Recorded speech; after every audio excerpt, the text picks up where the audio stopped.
what song would be your theme song and why? So you could pick one or you could do both.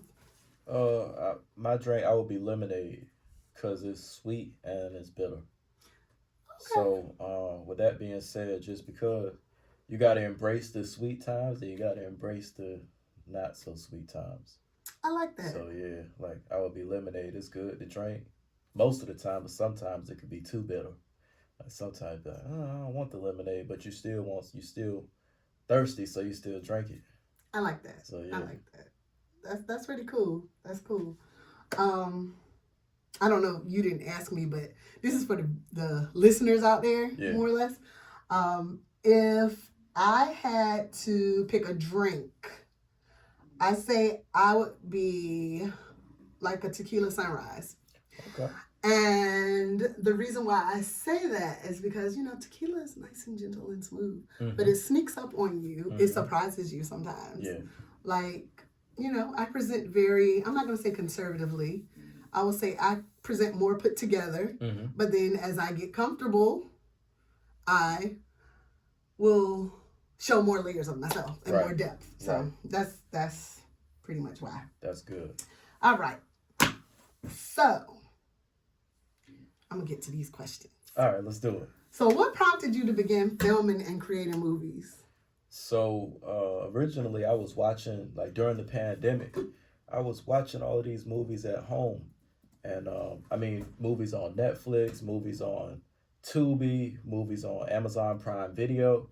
And I like the storylines, I like the plot, but I felt like I could act just as good, if not better, than some of those movies I've seen. I'm not going to list any or say any names out there, but it's okay. That's something that I saw. Not only that, but growing up, I had always liked watching Chris Brown perform, loved watching Michael Jackson. I just always liked their shows and the way how they would entertain people. I thought that I could possibly be an actor. Like growing up as a kid, I would go to the rec center. They make me and my sister participate in plays and stuff like that. I always thought it was fun, but I knew it wouldn't.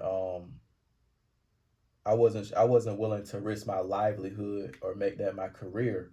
So yeah, that's just how that went. Yeah, I understand that. As a creative, I definitely understand like the need for stability. Yeah. Because I have a strong background in music. I am a classically trained singer, and I know people are like, she's a singer, but now she's doing comedy. How did that happen? Y'all will learn that. We'll see how this episode goes. I might tell you, I might not. But anyway, long story short, having that creative outlet is important, but having that income after you are no longer dependent on your parents. And you can do all of these plays, because I went to governor's school, I did all this stuff, travel, singing, all of that. But once I got dependent on my own currency, you're right. Yeah, solidified income. Yeah. So, and this was way before, but I just like didn't want to risk my livelihood or whatever on some acting career. But I have some cousins who actually did go to acting school, and that's what really pushed me over the edge to go in and get started on the movie projects that Brick by Brick Films is working on now. That's so dope. That's dope. So how did y'all develop the script? First of all, hold up. I have seen both of the movies, and I'm gonna let Nike tell you a little bit, like just when we get our chance. All right. But these are great movies, and I noticed a lot of growth in the second movie. For sure. Yeah. Yeah. I don't want to like give stuff away or anything, so I have to be kind of ambiguous. But ultimately, how did you develop the scripts for these movies? Yeah, so the script is like real life experiences mixed with different stories that people have, that we talk to close friends, family members about. But the script is something that me and my pops, Gregory Bell, we both co-write. We both write that to get together, and we take these ideas and bring them into full plots and a full story, like to share with our audience and stuff like that. So, but really just about real life experiences that either me and my dad both have experienced, or somebody, a close friend or family member, that experienced too. And that's important, especially in the Black community, because sometimes we only see one side of Blackness. Yeah. And in my podcast throughout the series, I want to touch on like, look, blackness is not a monolith. Like it's so many different things. Yeah. So that's what I liked. I also, here's a personal thing. I also like that I saw a lot of familiar places in the movie. For sure. Yeah. So we try to write that in there too. Yeah. Like wherever we're gonna be filming at. The next movie's coming up. We're gonna be filming in other cities besides just home, besides the 757. But here. For this 3-part trilogy, Blood of My Blood 1, 2, and 3 is going to be filmed throughout the Hampton Roads. So we always try to make, we always write in each location where we want these scenes to take place, like down to the block, down to the street, down to the time, the people who we're going to engage with, if it's at a corner store, if it's at a restaurant, Yeah. I can imagine. So this is not even on my outline, but I'm going to ask, so what happens when you are filming in the local areas? Do you have to get clearance, or do you just like, y'all know people? Because I'm new to this, so I don't know. So I would definitely recommend knowing people on a personal level if possible, depending on which location you're trying to film at. But if not, then you definitely want to contact the owner of the businesses and see what type of time they're on, see if they're agreeing with what you're trying to do. So yeah, but most of the places, we already have done business with them before, stuff like that. But it was some new people we worked with, and it was just refreshing to hear, these other business owners be wanting to do business with Brick by Brick Films, and us be able to work together, and them be happy, to hop on the opportunity to be a part of our film. Yeah, that is an amazing experience, like especially when you're starting off. And you get people to join your cause. It's really encouraging. I can imagine. Yeah. Let's see. So, what was your experience like filming your movies? Like, what was that like? It was exciting. It would be like a roller coaster. It was high highs and low lows. It would be certain times where people would want to give up, and there would be certain times where we just like all pistons was firing, like everybody hitting that bullseye every time. But other times where the energy would be low and people would be frustrated, maybe they didn't remember their lines, or we had a few different situations where it just seemed like the team was low energy. But we was able to get through it. We were able to get both projects done and grow from it, and notate different things that come up with different strategies that can eliminate that from happening in the future. So yeah, you can't come up with it if you don't go through it. You can't grow through it. So right, you gotta go to it to go through it. Yeah, like you can't just I want the movie to be perfect. Yeah, I mean we're humans. We're mortals, The only perfect being is Yeshua, is God. So with that being said, when humans get in the mix, it's going to be some things to mess up, because that was going to be something I was thinking about too. Like, I know, like we were talking about when we were younger, teenagers, having opportunities to perform. It's different because all I have to focus on is being a performer. And I don't have to focus on being a full-time mom. I don't have to focus on all of these other things. Right. So how did that work, balancing, like, you were writing the script? Were you doing some directorial stuff too, or? Yeah, so Gregory Bell is the director. I'm the co-director. And I mean, overall, it's just it's an amazing experience being able to work with the people we casted for the team. Being able to work with our production companies that we hire to control the camera and help with the editing process. But what was the question again? Look, I gotta go back. Yeah, let me make sure. Go back. No, it's not up there. It's off script. So I was saying, come on, bring it back. Okay. It's probably not going to come back. Oh, it's okay. It's okay. I remember, I think you just said, how was it like directing? Yes, but how overall, doing multiple things. Yeah, wearing all the hats. Yes, for sure. Wearing multiple you. hats. I mean, it could be a lot to juggle, being a dad, working a full-time job, managing BXB Films, but also working on other business too. So it could be a bit much, and then having to manage like the cast and the team and make sure everybody's there on time. Do you have the proper wardrobe items you need? Budgeting, it could be a bit much, but overall, like that's um that's what we're here. Like that's what I'm put here to do. Like to be able to turn these ideas into an actual thing. Like turn that idea, make it become reality. So I just feel like it pays off. It's just a test from God testing me. Like, okay, do you really want to put your movie out, or you just want to say you're gonna do a movie and then not do it? I love that. The faith without works is dead type thing. Yeah. I love that. I love that. Oh yeah. That was powerful right there, because a lot of times we desire things, but sometimes we're not willing to put the work in. Mm-hmm. And I know as a believer, when it comes to me desiring something, and I know like, hey, I done talked to God about it, and he's like, all right, cool. Yeah.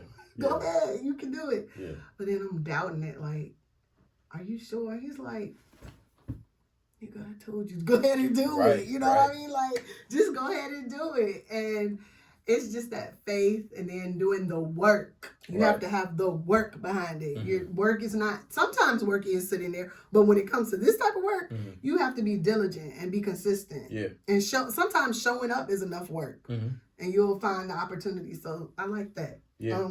You touched on something that I actually have on here about the financing for independent filmmakers. What does that look like? Because I know filming a movie is a lot. Like you'll hear movie producers and big Hollywood movies say, "Oh, we are $50,000 over budget." No. How does that work?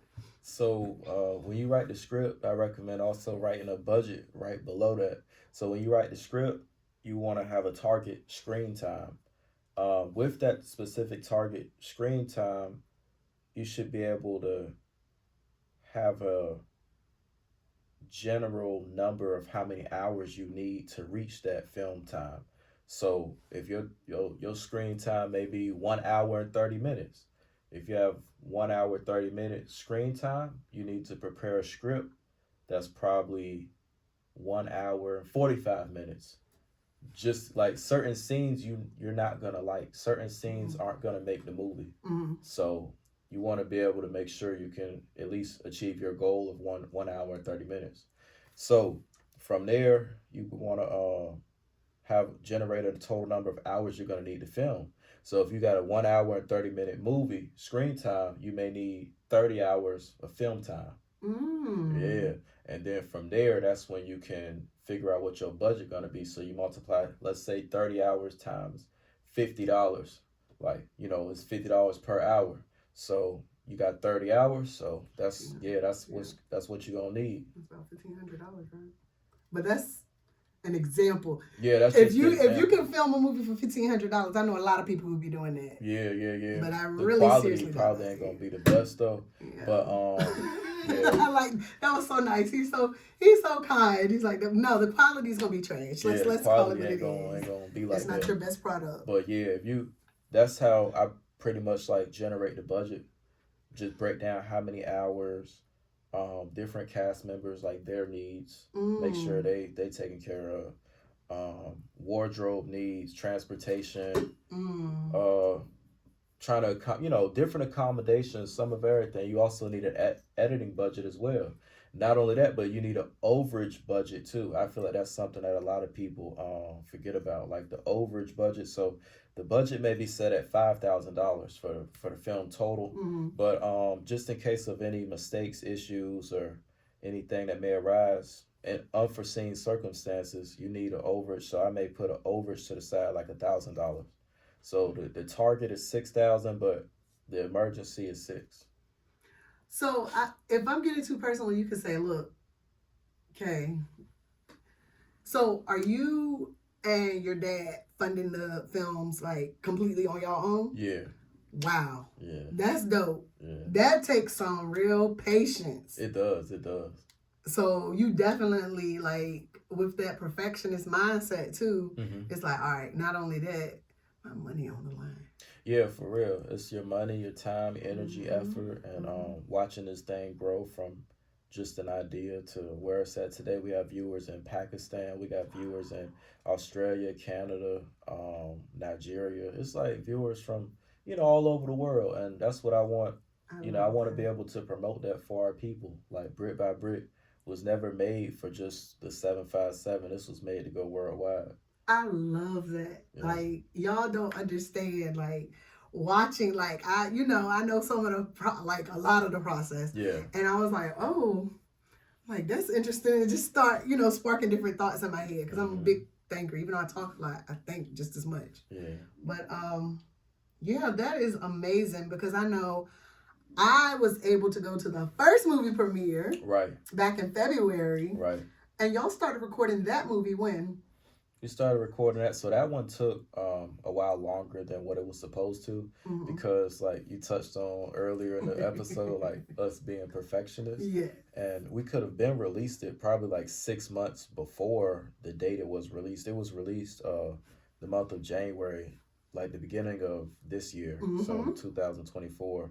But it should have been released 6 months before that. But it was a few things that I didn't feel comfortable with, a few things that also Dad didn't feel comfortable with neither.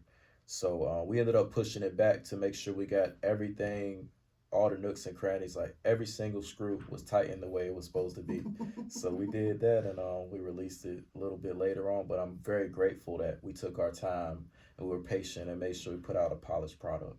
Yeah, I was very I like to say I'm godly proud of people because they say pride is bad, but I was so godly proud of y'all. Like I was like, I know them. That's so dope. Yeah, it was just a test of a test of our patience, and a lot of people could have just gave up or put out a non-quality product. But again, this company, like Brick by Brick Films, it got to go big. That's the whole reason why I put this time, energy, effort into creating the brand for the people. Not only is it about my brand, but it can be an example for many others out there. Right. It's just the blueprint. Anybody could take the blueprint and do what they want to do with it. Right. It's for everybody. It's an inspiration. Because a lot of times we are afraid to do something because we're like, I don't see anybody else doing this, so I'm not going to do it. Yeah. But that doesn't mean don't do it. It just means sometimes you have to be willing to take risks, which I'm learning. I'm a very cautious person, but taking risk is okay sometimes to take appropriate risk at the appropriate times, Yeah, I agree. I mean, I love taking risks. I feel like I was just talking about that this morning. People let their whole life go by. They be so afraid to take a risk or not. And, I kind of promote that. I'm not saying that people should live the way I live, but, I may, like, my first nice car was a Corvette, and I was just working at a warehouse, but the Corvette brought me so much joy. It brought me so much, and I'm not saying that this materialistic stuff should bring you all that joy, because my mindset has changed from 5 years ago, back when I got the first Corvette. Right. But the bottom line is, I probably wouldn't be the man I am today if it wasn't for me going. I was just walking around the dealership looking at cars. They said, we just got this Corvette in. You want to come take a look at it in the back? I said, yeah. I knew I had been working on my credit for a whole year before that. Like, I'll go to the bank. I'm applying for secured credit cards. I put up like $500,000, $1,500 here. I get the secured credit cards. They grow.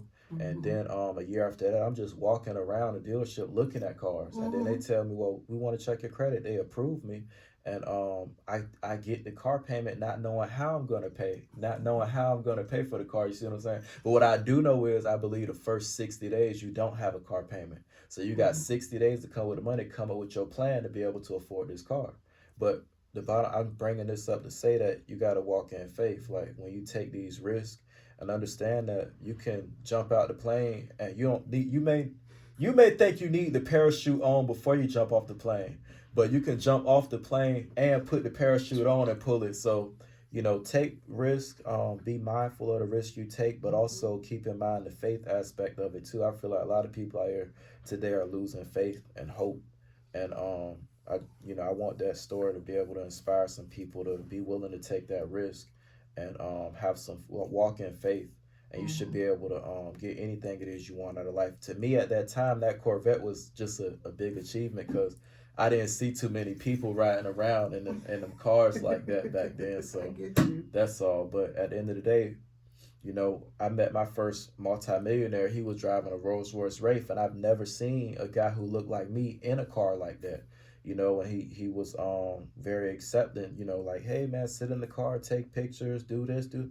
And I thought that was really dope. It's way more than just the car. It's the fact of what the car represents, you know, how much money, the hard work that it takes to obtain something like that. You know? So that's very, very true. And when you're a hard worker, a lot of times people are like, oh, well, material things shouldn't always be the fruit of your labor, which is true. Right. But my grandmother used to say, it's a poor woman that works and doesn't do anything for herself. Mm-hmm. So I always took that as like, okay, I like nice things. Yeah. I'm not one of those people, I'm going to spend my last on something like crazy. Yeah.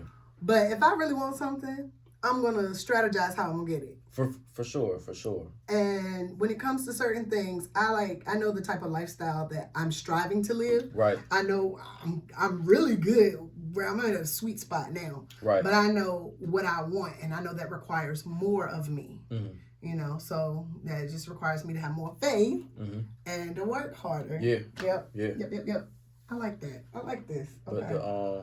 But the last thing I want to say about that is like the work instills the worth. So a lot of people may feel like they don't deserve like certain things, but if you working towards it, like when you obtain that goal or when you reach that specific thing you're working for, you know, you'll genuinely feel like you deserve it, you're worth it, so on and so forth. A lot of people get certain things and they may feel like, you know, I feel like they possibly get in contact with the wrong people.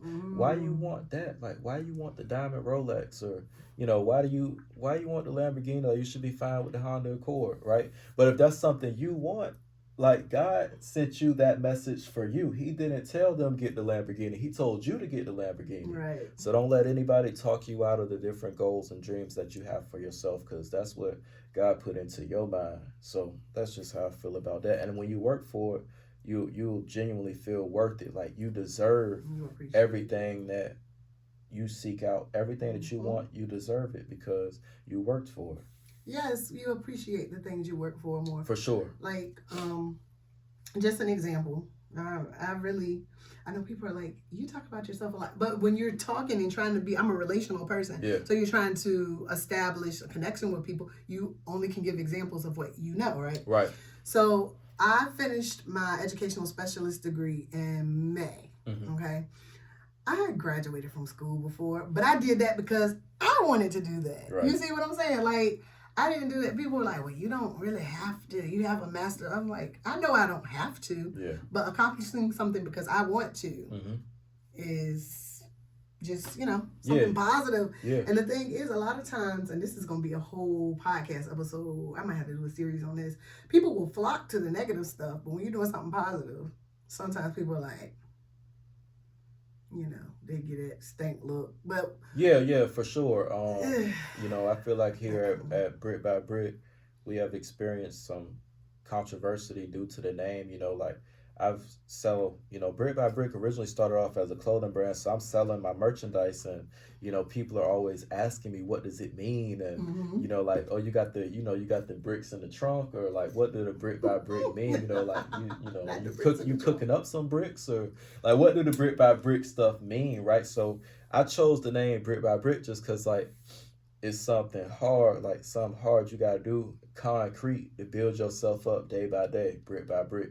But it gotta be, it's not the soft things that really build a person. It's the hard things that build, you know, that build somebody, that creates that man or that woman, you know. So that's why I named it like Brick by Brick. I understood it to be brick by brick, but some people can be facetious and, you know, they just want a negative reaction from us. So we have to learn, like, that is something, I'll be 40 next month, and that's something I have started to learn. Not saying so much to certain people and just ignoring some people. Some people is just like not even worth addressing. To the energy, nah. Right. Because Can't when even you give them have your good energy. energy, you attract people that are kind of Oh yeah, yeah. You you definitely got a gonna. side The eye. parasites love to attach to the energy, They drain your do. energy. Yeah. Energy vampires and For parasites. real, you Yes. can't. Nah, yeah. Ooh, yeah. Um, mm, let's see. Excuse me. So, when we're talking about the Blood of My Blood series, you said it's a trilogy. Right. Okay. What do you look for in actors when you are looking for casting specific roles?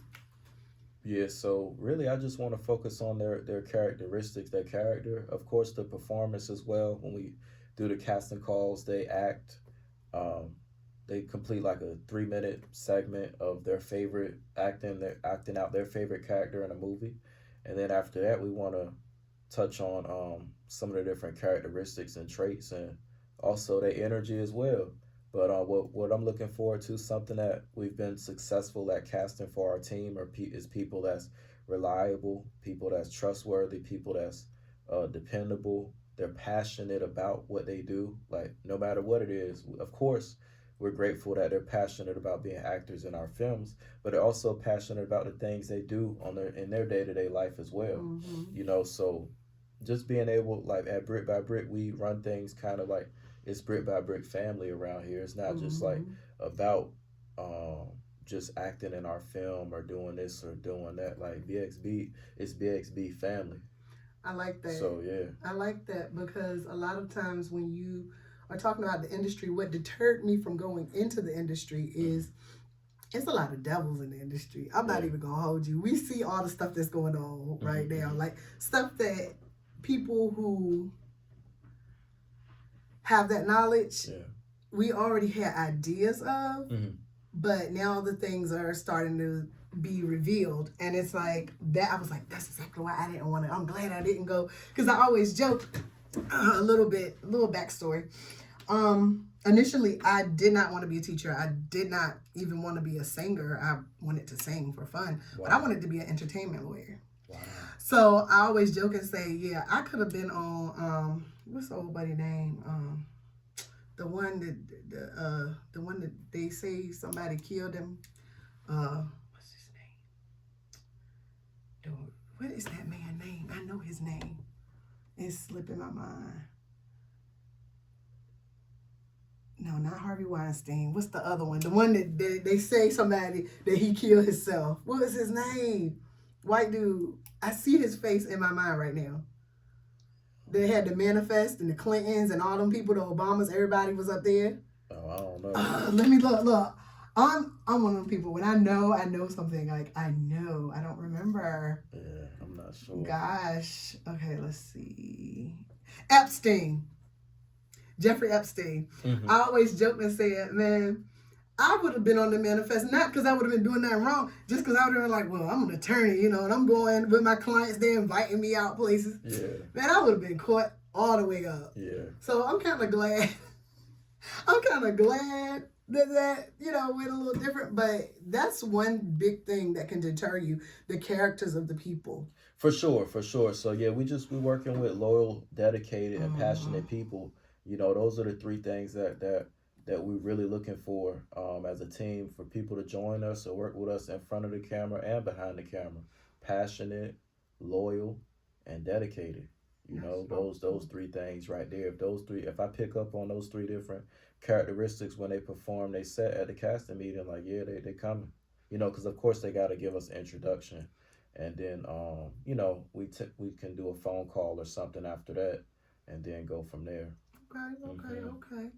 So when is your next casting call? Yeah, so the next one should be scheduled around July of 2025. Okay. I think we're going to do it around then, or it could be around October of 2025, depending on which movie we have coming next. We have two different choices right now that we're working on right now. Do you have titles for those movies, or do you want to not share them yet? Yeah, so one title is going to be called The Young Narcissist, and the second one is going to be called Scammed. Oh, They sound very interesting. Because y'all know y'all like to throw the word narcissist around. Yeah. Oh my gosh. We're not even going to go there. So the young narcissist or scam. That's interesting. There you both sound very interesting. Are these movies going to be interconnected or is it like... Two totally different. Okay, that's cool. I like that. I look forward to that. Yeah. You know. We still got part 3 coming too, though. I know. And are y'all trying to get that... start filming on that next year? Right.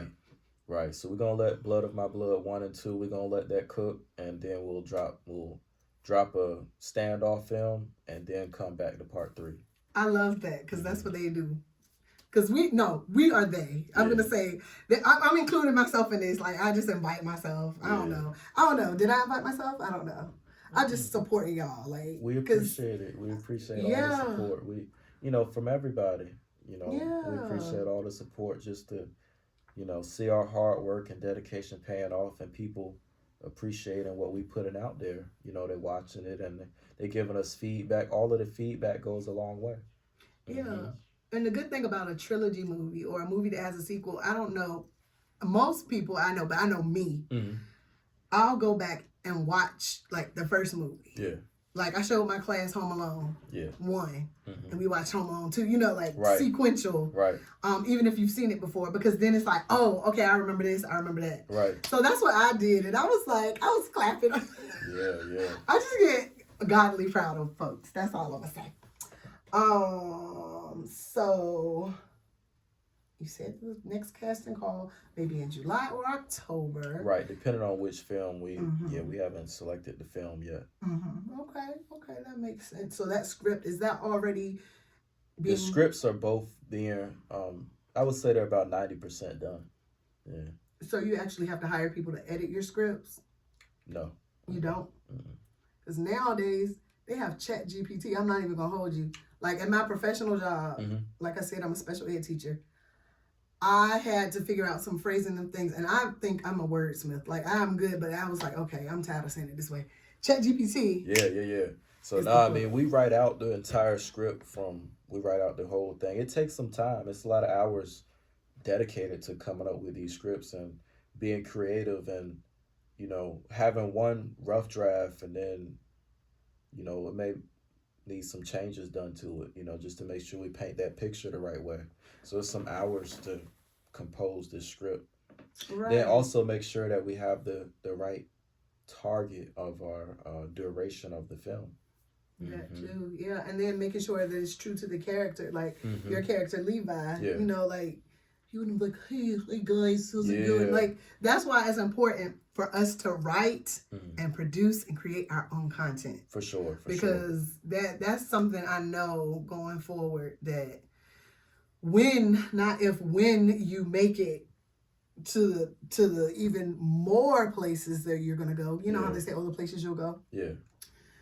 I'm sure that y'all will gatekeep that. Like y'all are very very particular about what you want to produce. And you would also be particular about who crafts what you say in movies and shows, because that creates a whole different, like you said, it's global reach. So if I've never met a Black person from Virginia, I'm thinking this is the only way they are. Right. Versus, okay, it's true to the experience, but also knowing that it's authentic. Right. Like truly authentic, not just whitewashed or washed out or anything like that. Yeah. So I'm gonna ask another question, the last question, and then we're gonna start closing up. Hold on, what's going on with our recorder? So when it's all said and done, and it doesn't necessarily have to mean when you transition. Right. But what do you want your legacy to be?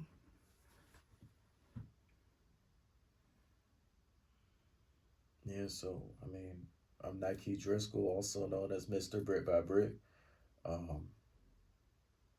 Very proud and grateful to be delivering the Brick by Brick message through the brand, through the films, through the clothing brand, through the different businesses.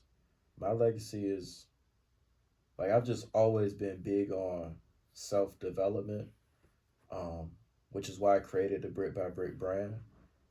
But create the man you admire and gift him to the world. You know, when you look at that man in the mirror, are you proud of what you see looking back at you? Um, and all you need to do to change, if you're not proud of what you see looking back at you, if you're not proud of that man you're looking at in the mirror, you just need to change your habits. You just need to be real with yourself. But the main thing is being aware. Like, what am I doing? What am I doing to be in the position I'm in right now? You know, and physically, mentally, spiritually, it's not always about money. Money is very important, you know, for us to live a healthy lifestyle and be you know, money is really important, but also it's other things you need to value as well, like your physical health, your mental health, your spiritual health. Yes. These things are very important. So my legacy, I just want to be able to paint that picture for everyone out there to create the man you admire and gift them to the world. You know, when you come home from working out, I want your wife to be proud, like, damn, that's my husband, or you know, or vice versa. Yeah. You know, if she comes home, or you know, you coming home to her, like you happy to come home to your wife, like she working towards becoming a better woman for you. You know, so it's not just, this isn't just for men, this is for women too. This is for everybody. Non-binary, binary, whatever. This is for everybody. Become the best version of yourself, because that energy transfer, like everybody pick up on that energy, you know. So when you working towards that goal, when you working towards losing that weight or gaining that weight, when you working towards gaining, you know, more money or whatever, you working towards developing your spiritual awareness and develop, you know, more wisdom, this and that, like we all pick up on that energy. So just constantly strive to become a better person, and that's all I've been working on. That's my legacy. Mr. Brick by Brick, I want to be able to deliver that message to everybody out there, like through your daily habits, through whatever it is, when you feel like you're doing something that you shouldn't, that you know you shouldn't be doing, just, okay, I can't do this no more, you know. Holding yourself accountable. Yeah, that's all it's about, like just being in tune with yourself, being in tune with God, and seeking the knowledge and wisdom and understanding, you know.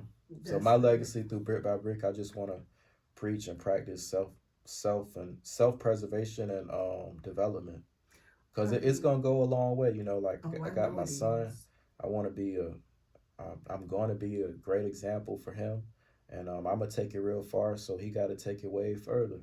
But now it's not only about my son, but think about y'all kids too. You know, we gonna have kids one day, or you never know, your biggest fan may not never say anything to you, or your biggest supporter, not fan, we got supporters. Yeah. But your biggest supporter may not never say anything to you until you might be dead in the casket somewhere. Your biggest supporter crying, but guess what? You done changed their life, you know, with the things you post on social media. Or you may be a person who don't use social media, but somebody just watching they watching what you're doing, and they following in your footsteps. You don't know who's watching, so Somebody's just remember that. Watching. That's what I was with taught. With my legacy, I just want to promote, you know, being a better man and being a great example for the people. I like that. That was very introspective. Yeah. Because I'm a very introspective person, like real heady. It's like head and heart. Yeah. More head sometimes than heart, but you know, yeah. you live and you learn. You have to have a fair balance. I feel like a lot of what you said is very relevant. A lot of times people will do things and not want to accept their own accountability. Right. Like you have to be able to take the reward or consequence of whatever choice you make. Yeah. That's part of being an adult and being mature and handling it. And a lot of times nowadays, people aren't seeking God like they should. People aren't allowing their lives to preach for them. No, we're not perfect. Right. But you have to allow your life to preach for you. Because one thing, and I'm gonna have an episode about this.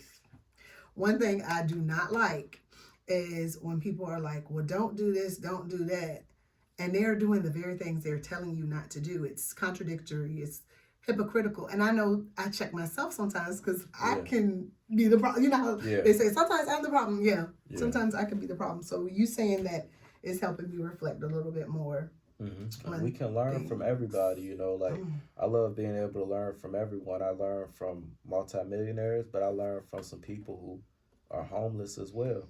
You know, they have a lot of stories and wisdom to tell as well. So I just like being able to be a sponge for, you know, all of these different experiences and the knowledge from across many different realms of people. Yeah, So yeah, connecting with people. just don't never, you know, don't never count nobody out, but and realize you can, you know, you can find knowledge anywhere. So Yeah. And then another thing, like you can find knowledge anywhere. You have to be teachable. One of my teachers used to say, "The day you stop learning, the day you die." Like, I'm a literal lifelong learner, just for life. But one thing I will touch on what you said is that people will not always remember what you said like verbatim, but they're gonna always remember how you made them feel. Yeah.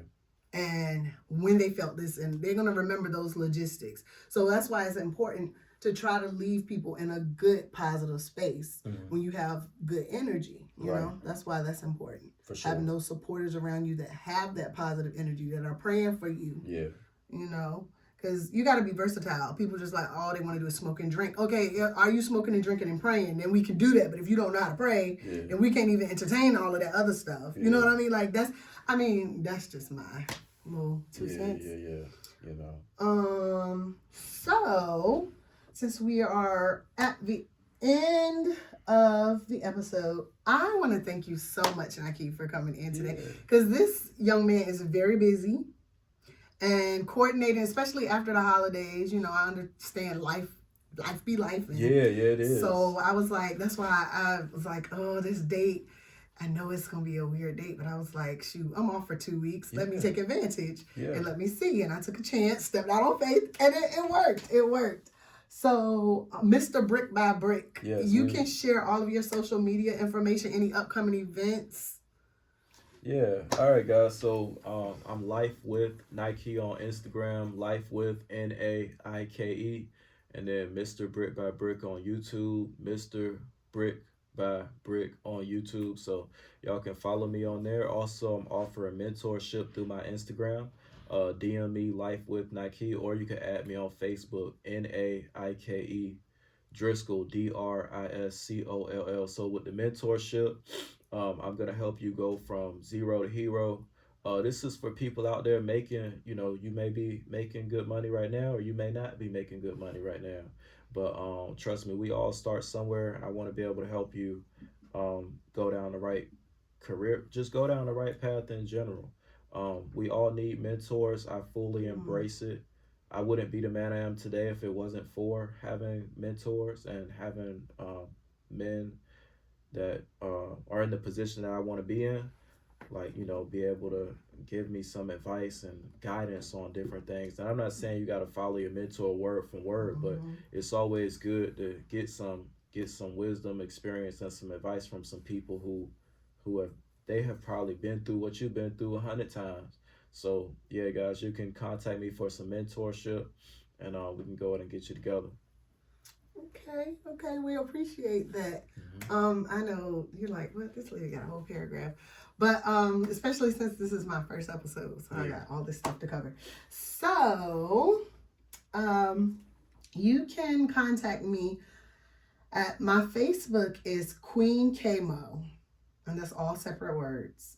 And it's Queen like Kween. I also have a page, The Talented Kween Kay, on Facebook and IG. It's also The Talented Kween Kay on TikTok. And I was just asking my son, would he manage my TikTok? Because I'm not going to lie to you. As a geriatric millennial, I don't like TikTok. Yeah. I do not like TikTok. Yeah.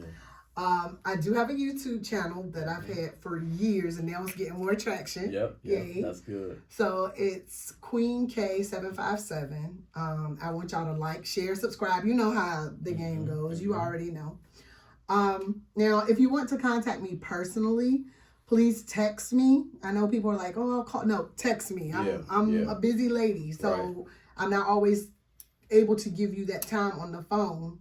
and I don't like to feel bad making people, what'd you say? Hold on. I really don't. Like, personal is different, but when it comes to business, you gotta be professional. You can contact me at 757-655-7306. And again, if you feel led to provide any type of financial support, my business cash app is $, and it's a lowercase t, Queen, capital K, WEEN, capital KAY, capital X, PERIENCE. I feel like INDE. I really do feel like I'm smelling all this stuff. So I want to give a couple of shout outs. Do they still call them shout outs? Yeah. Okay, because you are younger than me, so you can tell me if that. Because if I ask my son, he just look at me like I'm crazy. No, I say shout outs. So okay. I was thinking accolades. Accolades. That sounds very mature. Yeah, that's what I was thinking, but it's still shout outs. Giving the flowers. Yeah. Giving some flowers. Yeah, I want to make some too. Yeah. You gonna make? Oh yeah. You want to make them before me, or how you want to do this? No, you got it first. Okay. Oh, I appreciate it. Okay. So I'm gonna shout out. See, I really don't like name dropping because I know I'm gonna forget. And I was telling Nike this earlier. If I start naming people, and then people are like, "Yeah, forgot me," I'm like, charge it to my head. Definitely not my heart. Those of you who know me personally, and even on some professional level, know that I'm a kind-hearted person. I would never intentionally dismiss or not acknowledge someone who has helped me in any capacity. But a shout out to First Class Media. You know First Class Media folks, don't you? Yeah. I think they, we all from cut from the similar same cloth, right? Yeah. Ray, Lee, Bobby, and I'm saying them because I'm not gonna name everybody. Right. We had a really good time at the open mic last Friday. And I saw the picture. Yes, and the food was dope. So shout out to Dot's Kitchen. Ooh. Like, first of all, that macaroni and cheese, see, my son, he's in there. Yeah. And he probably gonna listen to this, and my sister gonna listen to this. I ain't trying to be funny. That macaroni and cheese was almost better than y'all's. Yeah. But let's see. And Fat Baby, y'all know Lisa, Fat Baby. She was an awesome host. She made sure that everybody was paying attention to us because, sometimes when you go up, people are not paying attention to the comedians when they perform, the comics performing and they doing their own thing. But she kept order. I admire how she kept order. Very important. Yes, it is. And I'm learning that as I go into my third time hosting. Yeah. I'll be hosting an open mic at Kiss My Grits on January 10th of 2025. Look, we already here. January 10th, 2025. All the information about the happy hour specials are to be forthcoming. I want to shout out Kiss My Grits and shout out to Lady G. That's the head lady in